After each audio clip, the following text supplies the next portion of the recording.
श्री शिवाय नमस्तुभयम। दोस्तों, आप सभी लोग जानते हैं कि 9 दिसंबर 2024 यानी सोमवार को पड़ रही है मार्गशीर्ष महीने की नवमी तिथि। और दोस्तों, यह वह नवमी तिथि है जो मार्गशीर्ष महीने में पड़ने वाली सबसे बड़ी तिथि है, क्योंकि यह सोमवार के दिन पड़ रही है और इसका बहुत ही बड़ा और विशेष महत्व होता है।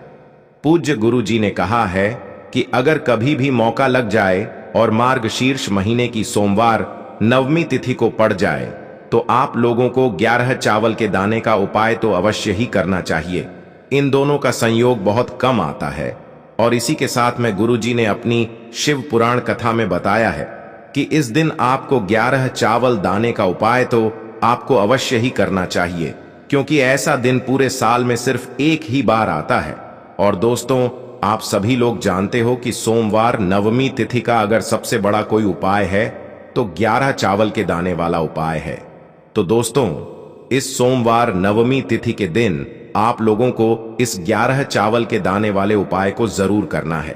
बहुत सारे लोग होंगे जिन लोगों ने इस उपाय को ना किया हो, मतलब पूरा साल निकल गया, उन्होंने किसी भी दिन इस 11 चावल के दाने वाले उपाय को ना किया हो।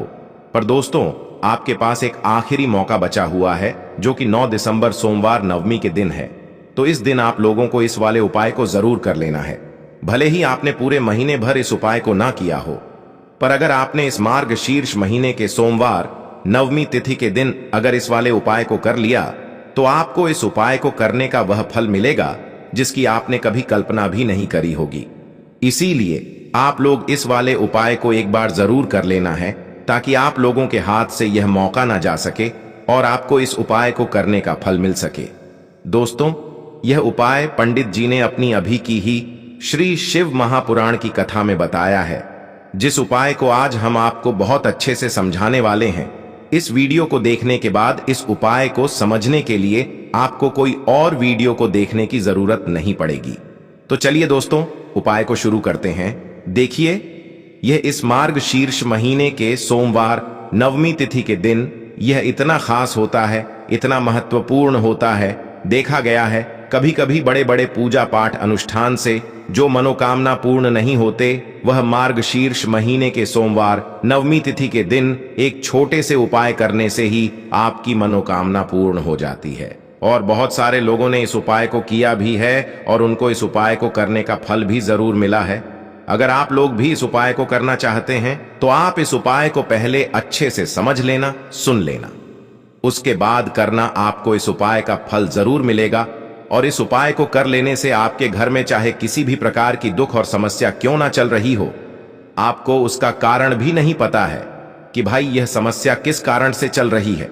उसका कुछ भी कारण हो सकता है, जैसे पितृदोष हो सकता है या किसी भी तरह का मंगल दोष भी हो सकता है। तो इस दिन आप लोगों को यह वाला उपाय कर लेना है। यह एक ऐसा उपाय है जिस उपाय को अगर किसी विशेष दिन पर किया जाए तो भाई उस विशेष दिन का जो है वह तो हमें मिलता ही मिलता है, पर हमने उस दिन पर इस उपाय को किया है तो हमें उससे भी बड़ा फल मिलता है और फल बहुत जल्दी मिलता है, क्योंकि आप इस उपाय को बहुत ही बड़े और विशेष दिन पर कर रहे हो। तो चलिए अब उपाय के बारे में बात करते हैं, लेकिन उससे पहले आप लोगों को यह जानना आवश्यक है कि आखिर यह उपाय किस समय करना है, किसको करना है और कैसे करना है।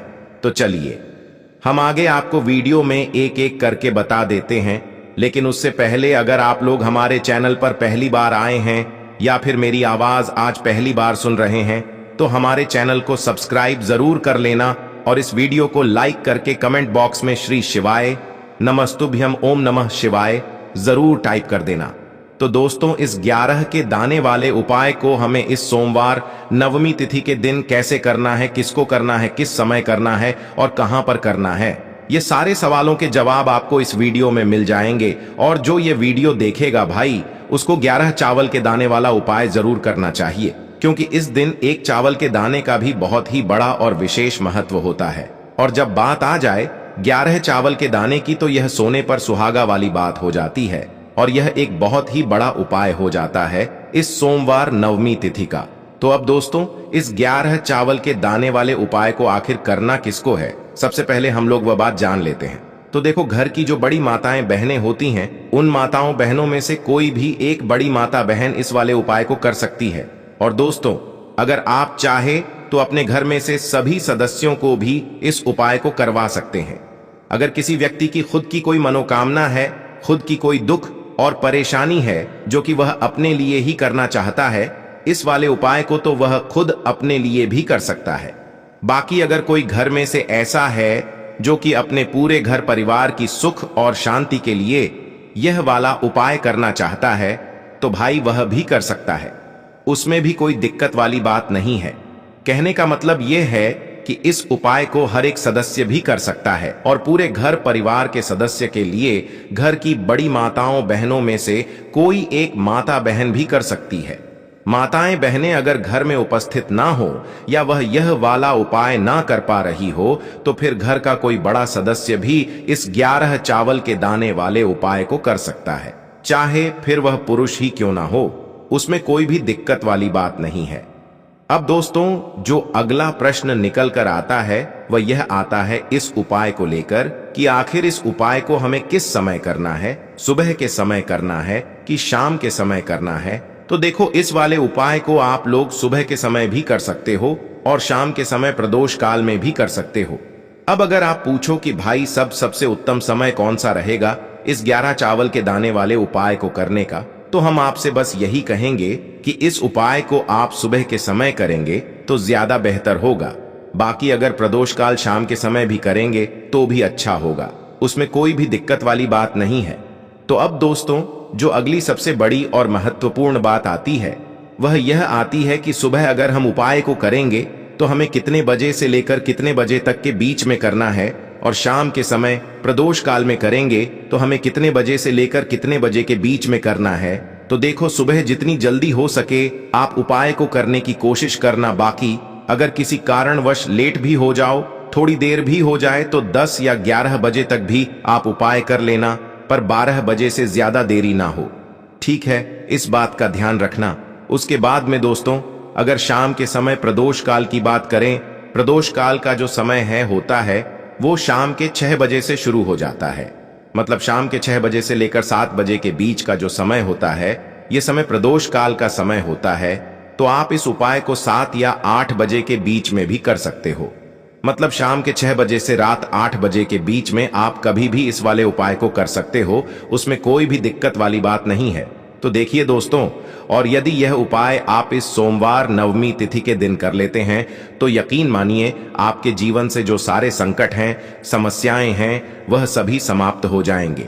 तो चलिए दोस्तों, जान लेते हैं गुरुजी द्वारा बताए गए पहले विशेष और चमत्कारिक उपाय के बारे में। देखिए, यह उपाय विशेषकर उन लोगों को करना चाहिए जिनके घर में लड़ाई झगड़े बहुत ही अधिक होते हैं, यानी कि पति पत्नी में हमेशा लड़ाई झगड़े होते ही रहते हैं, भाई बहन में हमेशा लड़ाई झगड़े होते रहते हैं, पिता पुत्र में हमेशा लड़ाई झगड़े होते हैं, या फिर किसी भी व्यक्ति में लड़ाई झगड़ा होता है, यानी कि घर में हमेशा गृह क्लेश का माहौल रहता है।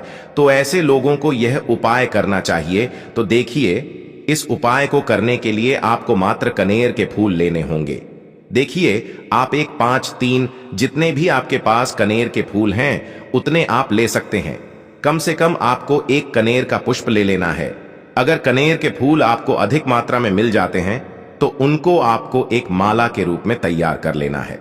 अब यह जो कनेर के पुष्प हैं, इन्हें आपको लेकर के पहुंच जाना है भगवान शिव के मंदिर में। देखिए, यह उपाय आप सुबह से लेकर के शाम तक किसी भी समय में कर सकते हैं। तो देखिए दोस्तों, मंदिर पहुंचने के बाद यदि आपने कनेर के पुष्पों की माला तैयार की है तो उसे आपको भगवान शिव को समर्पित कर देनी है, या फिर आपके पास मात्र 1 कनेर का पुष्प है तो इसे आपको शिवलिंग पर ही समर्पित कर देना है।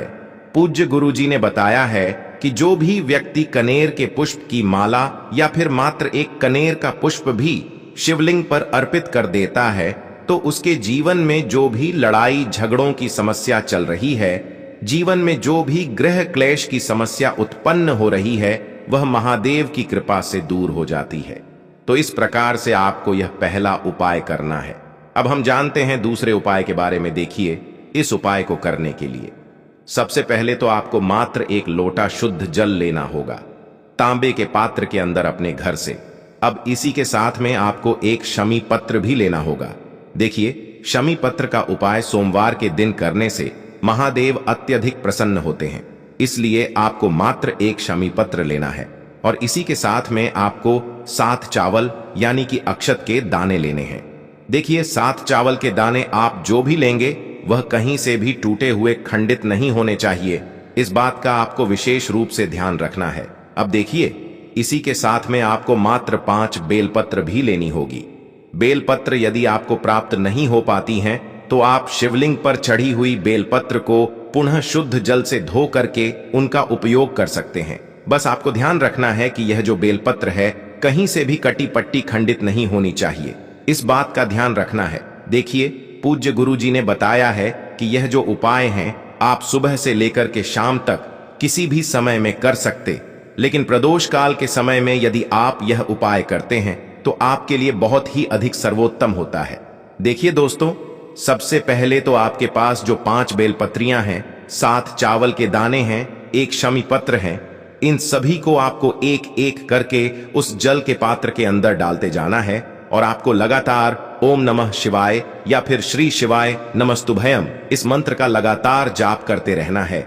यानी कि आपको एक कम पत्र डालना है और ओम नमः शिवाय इस मंत्र का जाप करना है। फिर आपको 7 चावल के दाने डालना है, फिर आपको ओम नमः शिवाय इस मंत्र का जाप करना है, फिर आपको 5 बेल पत्रियां डालनी है और आपको ओम नमः शिवाय इस मंत्र का जाप करना है। तो देखिए इस प्रकार से आपका यह जो एक लोटे जल का मिश्रण है यह तैयार हो चुका है।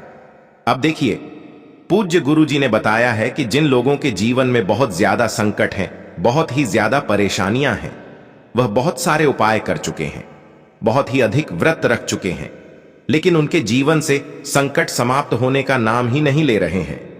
न उन्हें धन की प्राप्ति हो रही है, न उनका जो व्यापार है वह अच्छे से चल पा रहा है, ना ही नौकरी में धन की प्राप्ति हो पा रही है और शरीर में हमेशा कोई ना कोई रोग बीमारी बनी रहती है। तो गुरु जी ने बताया जीवन में यदि किसी भी प्रकार के संकट चल रहे हो तो उस संकट को दूर करने के लिए आपको सोमेश्वर महादेव से प्रार्थना कर लेनी है। आपको सोमेश्वर महादेव से प्रार्थना करनी है और फिर यह जो एक लोटा जल है इसे आपको धीरे धीरे शिवलिंग पर ही अर्पित कर देना है। जल अर्पित करते समय आपको श्री शिवाय नमस्तुभयम या फिर ओम नमः शिवाय इस मंत्र का जाप करते रहना है।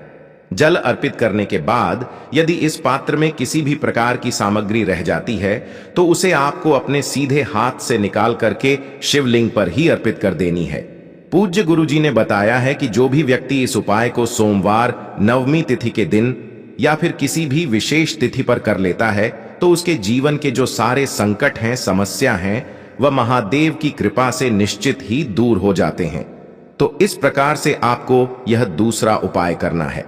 अब हम जानते हैं तीसरे उपाय के बारे में। मात्र 1 बूंद शहद से आपको अपने भाग्य को चमकाना है, आपके दुर्भाग्य को दूर करना है।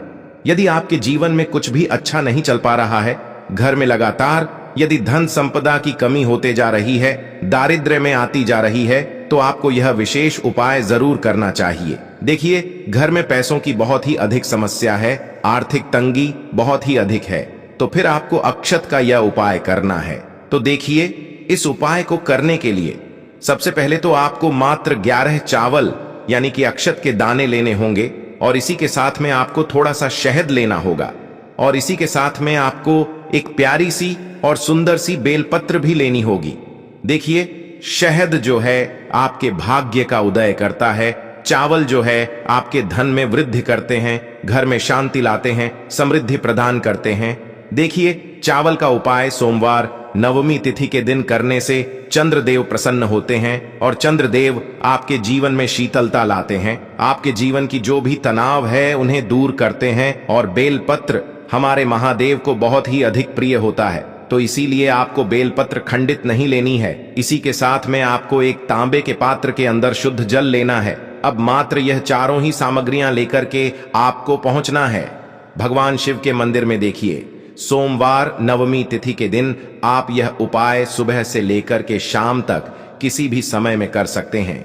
देखिए सबसे पहले तो आपके पास जो शहद है उसे आपको अपने सीधे हाथ की चीटी उंगली के जो पास वाली उंगली होती है, अनामिका उंगली, उसमें आपको लेना है और इस उंगली से आपको शिवलिंग पर शहद से ओम का निर्माण करना है। इसी प्रकार से आपको शहद से ओम का निर्माण कर देना है। देखिए, ओम बनाते समय आपके जीवन में आपका भाग्य का उदय हो, ऐसे आपको कामना करनी है और आपके जीवन का जो भी दुर्भाग्य हो, इस प्रकार से आपको ओम बनाते समय भगवान शिव से कामना करनी है। अब देखिए दोस्तों, आपके पास जो 11 चावल के दाने हैं, इन्हें आपको इदम अक्षतम ओम नमः शिवाय, इदम अक्षतम ओम नमः शिवाय, इस मंत्र का 11 बार जाप करके जहां पर आपने शिवलिंग पर ओम का निर्माण किया है वहीं पर आपको समर्पित कर देने हैं। देखिए, जैसे आप यह चावल अर्पित करते हैं वैसे आपके जीवन में चंद्रदेव की शीतलता भी आती है और इसी के साथ में आपके जीवन में सुख शांति भी आती है। अब देखिए, अंत में जो आपके पास एक बेलपत्र है, इसे आपको अपने सीधे हाथ की हथेली पर रखना है और कि जो भी विशेष मनोकामना है, चाहे धन प्राप्ति को लेकर हो, नौकरी को लेकर हो, व्यापार को लेकर हो, जीवन में किसी भी प्रकार की समस्या को दूर करने के लिए हो, या फिर आप अपने जिस भी कार्य में सफलता की प्राप्ति करना चाहते हैं, उस कार्य की आपको मनोकामना करनी है महादेव से।